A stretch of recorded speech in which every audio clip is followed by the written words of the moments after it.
Here's Jeff Paterson, our Canucks reporter, the host of RinkWide Vancouver, which gets going post-game on Wednesday. And, of course, Jeff took in the couple of preseason games over the weekend. How are you, sir? I'm good. I don't know if I'm Braden Coots good. Kid had a hell of a weekend, but no, I'm doing all right. And look, it was fun to get back to Rogers Arena, see hockey in there with all those black seats. Some of them were covered with behinds, but not packed, obviously, for a preseason game. But yeah, all things considered, I thought a couple of spirited efforts from the Canucks over the weekend. Okay, on the 18-year-old rookie, Braden Coots. Jeff, is he undeniably one of their best four centers? Is he undeniably one of their best 12 to 14 forwards? He's certainly been one of their best four centers to this point in camp. That's without dispute. Now, Elias Paterson and Teddy Bluger have only played one preseason game, so that factors into it as well. But the kid has continued to put his best foot forward. And look, the goals, element of luck in both of them. One hits them, one banks in. But even if we subtract the goals from the equation here, there's just a lot to like in his game. I think you're seeing his headiness. I think you're seeing a guy that skates pretty close, if not at the NHL level already. What an experience for him to, in his hometown, a Sherwood Park guy, to match up against McDavid and Draisaitl. There was a 4-on-4 situation late in the first period, and it was those two guys for Edmonton, and Braden Coots was out for the Vancouver Canucks. And I just thought, what a moment. You probably saw the photo after the game the Canucks posted, his crew on hand, and quite a crew it was. So he's making it really difficult. And I think now, a week out from roster decisions, final roster decisions, there's absolutely this path forward now that he's going to make the grade here. It's going to force them to make some difficult decisions elsewhere. But as somebody said to me on social, this organization has to get past this idea of the fear of losing a tweener 25-year-old on waivers if it means that this guy has pushed to the front of the pack here to make the hockey club better. And I wholeheartedly agree that, again, he may not last the entire season, but as we sit a week out from the roster deadline, I'm feeling stronger about this guy getting his opportunity to play in the National Hockey League here. If he's 19, I've been consistent with this. If he's 19, if it's a year from now, I'm chugging the Kool-Aid. I just, him earning it theoretically when in their heart of hearts, the Canucks know we're probably only going to give him 8 games and then send him down, then is it worth losing the 25-year-old on waivers? If you're pretty convinced he's not going to be with us in early December, is it worth the exercise? I would say yes. That I just don't fear. Let's use Archie Bains as an example. Archie's been fine in camp. Hear me when I say that part of it. I don't think he's done anything to truly elevate himself, and he's not alone. I thought that line of the Abbotsford guys that all played together out in Abbey on Wednesday night against Calgary, I thought they were flying. They did a lot of good things. I didn't think last night in Edmonton they were anywhere close to that level, and I want they all know the situation, and now with Nils Höglander out of the question for a little while, it just ups the ante, and I want to see somebody separate themselves. And right now it kind of feels like Braden Coots is the guy that's doing that. I thought Lekkerimaki had a fairly strong weekend. I've been waiting for one of Carlson, Bains, or Sasson to really assert themselves, and I don't know if it comes with a little bit of experience of being veterans that maybe for some reason, it escapes me now, the idea that they would leave something in reserves here. But I just think they've all been okay, and I don't know that okay is going to cut it at the end of the day when this team has to get down to those roster decisions. So if they end up losing a guy on waivers, that's the price of business in the National Hockey League. They've already forced a guy like Nils Åman down, and if younger guys are forcing others out of the picture, then I think on a lot of levels that's progress for this organization. I started off at a few percent, moved my way up to 10 to 15% that he makes the team. I'd like to hear Blake's 2 cents on this, but I'd like yours as well. Jeff, as we sit here on Monday, what percentage chance do you think Braden Coots is kept for the opening night roster? Boy, based on the evidence presented, I'm putting it basically at a third, like 33 and a third at this stage. I think that, it's well beyond a 10% chance. I would say it's considerably more than 20. So, yeah, I'll peg it at 1 out of 3. I'll go quarter. 25. He's up to a quarter, Yeah. but he's up from 0. Yeah, that's true. I am. Well, look, a month ago, I said, hey, best place for a young guy is to go to dominate the Western League, push for the World Juniors. And I felt that at the time. But as I've watched this unfold, as I've seen others sort of stagnate here, and I'd put Aatu Ratu goal aside last night, I don't think it's been a particularly good camp for Aatu Ratu. My concern remains, and we saw it. Look, Braden Coots was tested physically last night. Matthias Ekholm got him with the sneaky elbow there behind the net. There was another play in the third period where it looked like he had to collect himself, dust himself off, but he gets right back up. But, guys, we all remember Gilbert Brulé was absolutely dominant in junior hockey, right? And the Columbus Blue Jackets tried to turn him pro as an 18-year-old. Suffered a broken sternum, if I remember correctly. Like, it's a man's league, and these guys are young, and that really set Gilbert back, and I'm not sure that he truly ever recovered. So maybe apples and oranges, but I just think off the top of my head, an example that sort of cuts close to home here. And Brulé was a better player at this age than Braden Coots was, but it's just a reminder that you're running up against guys that are 10 and 15-year vets that are 40 and 50 pounds heavier than you are in some cases. And I think that's the other thing. The first week of preseason, guys are still feeling their way, getting their feet wet. Like, it was good. A great experience for him to go up against McDavid and Draisaitl at times, but he has yet to feel the bright lights and the true intensity of National Hockey League action. And so he's handled everything that's been thrown his way to this point, but there are still a few levels here before that final cut. Jeff, Braden Coots aside, who helped themselves the most over these 2 preseason games on the weekend?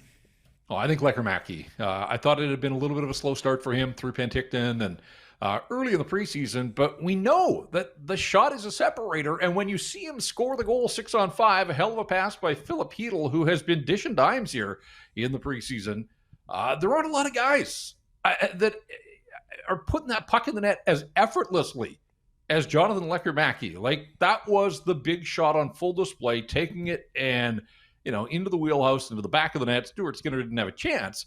And there were other moments. So, he's a volume shooter. He ends up with 6 shots on goal. I thought his night went as it went along against Seattle on Friday.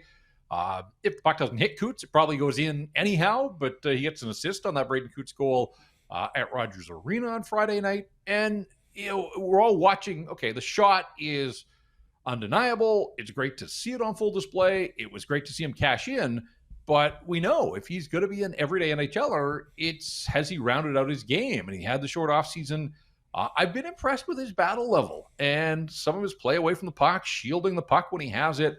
I do think that there have been some strides in that regard. So, I always say you're a first rounder for a couple of reasons. One is you've been blessed with hockey skill, but generally you have the hockey IQ to go along with it. And I think Lekkermaki's a smart guy that processes the game well. And I think he gets that, for him to be in the National Hockey League where he wants to be, that, he can't just rely on pucks being put into his wheelhouse, that he's going to have to go and make some things happen as well.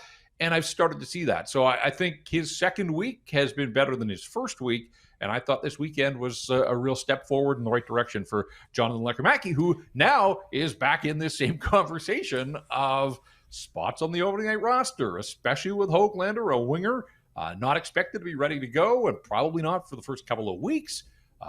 Enter Jonathan Lekkerimaki back into the equation here. And I think a weekend like this one was a good indication on his part that he recognizes that and is trying everything he can to put his best foot forward.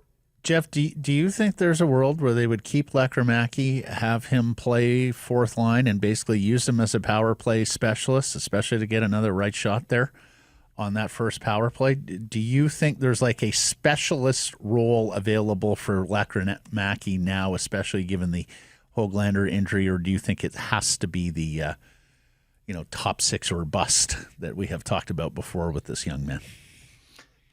Yeah, I'd prefer to see him placed in an offensive role. And look, we've already done this sort of exercise of identifying the top 5. And then there's this question about who is the other guy in the top 6, and was it Höglander? Is it going to be Garland? Connor Garland's interesting to me because it certainly looked like he was going to play, went through all the motions on Saturday at practice, including power play drills, and then didn't play and hasn't played yet in the preseason. So, if this is them just being cautious with him and dealing with something, that's fine. There's still time here. But, if a guy like Garland can't go, somebody else steps in there. And I thought Lekkerimaki made the most there. So, I don't love the idea. I know we go through this concept of a skilled guy playing lower in the lineup and then getting power play duty and all those types of things. I think if there's an opening and Jonathan Lekkerimaki can continue to play, and I don't know if he's going to get both games here or if he gets one of them or if his preseason's done. Only they know that at this stage. But I think he is auditioning for a spot higher in the lineup. Are you believing what Filip Chytil is showing right now? Is this legit from Filip Chytil? The one wild card will always be his health. But there was questions just about whether or not he was skilled enough, ready for second-line center assignments. Is this proving it to you? For me, like the pass to Lekkerimaki was terrific. We've seen breakaways for him in each of the last 2 games that he's played. The speed is undeniable. But I like the fact he played 19 minutes and 48 seconds. Like, that's a heavy workload, even in the preseason. And the fact that he keeps getting through these games and passing those tests, like, those are all positives. But I think that's going to be an ongoing question with him, right? That every game you get through is another opportunity to get back in there. But with the health history, we can't just set that aside. But I am buying what I've seen. Like, I thought in Penticton, he was so invested. He was one of the guys I thought that really was setting the pace and the tone for training camp, and he's carried that into his preseason looks. Now, the game in Abbotsford, Calgary didn't set much of a lineup, so it wasn't a surprise that a legitimate National Hockey Leaguer kind of rose above. But he had that nice snap pass to Wielander that resulted in the Höglander goal after Wielander hit the post. And then the cross-seam pass last night to recognize and then execute and put that puck onto the stick of Lekkerimaki. Like, those are big league plays. So, yeah, I mean, it's all very positive around Filip Chytil right now. And, of course, that can change. The one caveat in all of this is he's generating these chances, and we saw this after the trade and down the stretch is, attacks with speed, backs guys off, but gets into that final third, and there just isn't the tangible takeaways that wind up on the score sheet. So, I want to keep seeing that from him. That's been encouraging to me that this time around in the preseason, at least, he is finding his way onto the score sheet. He's making things happen offensively. But it's going to be an ongoing evaluation with this guy. But the short sample that we've seen since he hit the ground in Penticton, I think it's all been very promising in and around Filip Chytil. I'm looking forward to the last 2 preseason games in that they'll be more reminiscent of NHL lineups for the most part. And that goes both ways. A little tougher defensively, perhaps in some sense, because more likely to be faced off against NHL players. But at the same time, you do get protection. Like, if he's actually the second line center for these next 2 games, with Elias Paterson in the lineup ahead of him, you're going to get second defensive pairings more likely than not, and the non-matchup pairings. So you could read it both ways, but I more reminiscent NHL game. That's where we're going to be able to decide on Filip Chytil, isn't it? Yeah, and look, just based on the way that the Canucks have elected to go here in the preseason, like Elias Paterson, Brock Besser, Evander Kane, Jake DeBrusk, Quinn Hughes, they all played at home on Friday, but that's their only preseason appearance so far. Yeah. I have to think that they all play both of these games. Send them to Calgary and ice a much better lineup. Quinn Hughes maybe is the exception there, that he looked like he was in midseason form. He was dealing on Friday night. Now, they were down, and I know it's preseason, but competitive juices kicked in there. And but I thought Quinn looked exceptional. So he looks ready to go. But all those other guys play them Wednesday. And then basically, I would imagine that Friday will be something close to a dress rehearsal. Although, we've seen coaches in the past use that as that one last audition to get a final look at some guys that are on the bubble. But the other thing too, guys, is that Friday night, it's the Oilers' final preseason game, and so as good a lineup as they iced at home for their final home preseason game, I would think that most of their big boys will be in that lineup as well, and that's great for the evaluation process. So I think it's good for all of us that these final 2 games should be much closer to the Canucks opening night lineup with some evaluation still going on. But I would think that the competitive nature and hopefully the entertainment value will both rise as this week moves to the end. What's up with Tyler Myers? Yeah, that's a good question because he played in Abbotsford and then was given a maintenance day off on Thursday, and that's fine. A veteran guy doesn't need to be right back on the ice 12 hours after they had played out in Abbotsford. But Thursday bled into Friday and then into Saturday. And I saw him around the rink. I was having a good chat with Tyson Barrie on Friday before Tyson Barrie's debut on the television broadcast. Myers in sweats just outside the locker room. So he's around the hockey club, but he hasn't been on the ice with the group for 3 straight days. Now, I don't know what the non-game group did on Sunday. They may have had escape, but wasn't there in attendance. And now Monday's a full team day off. So that's certainly one of the things to keep an eye on because it's gone from maintenance day to clearly something more than that. But still 10 days from opening night, they can be patient with anybody that's dealing with any sort of nagging injury. But without a doubt, on my list of things that I'll be monitoring closely when they get back to full practice on Tuesday.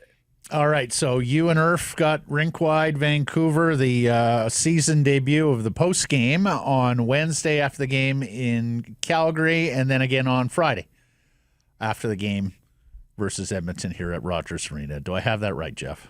You do, and looking forward to knocking a little rust off and just getting back into the swing of doing what we do. And then that all leads up to, obviously, opening night on October the 9th against the Calgary Flames. They're in this run of games against either Edmonton or Calgary right now, so they're going to see a lot of their Alberta rivals, and maybe that fuels the rivalry for opening night and then the first road game of the season, which is in Edmonton. And we should point out as well that we are 1 week away. Next Monday, 2 p.m. Pacific time, is the time that the rosters have to be into the National Hockey League. So it's that close now. There's a week to go, but next Monday, National Hockey League games start on Tuesday the 7th. Canucks don't open until the 9th, but there are games, 3 of them on the 7th. So rosters in to the headquarters by 2 p.m. Pacific next Monday. Look forward to all of it. Jeff, thanks for this. Catch up Friday. Sounds good, guys.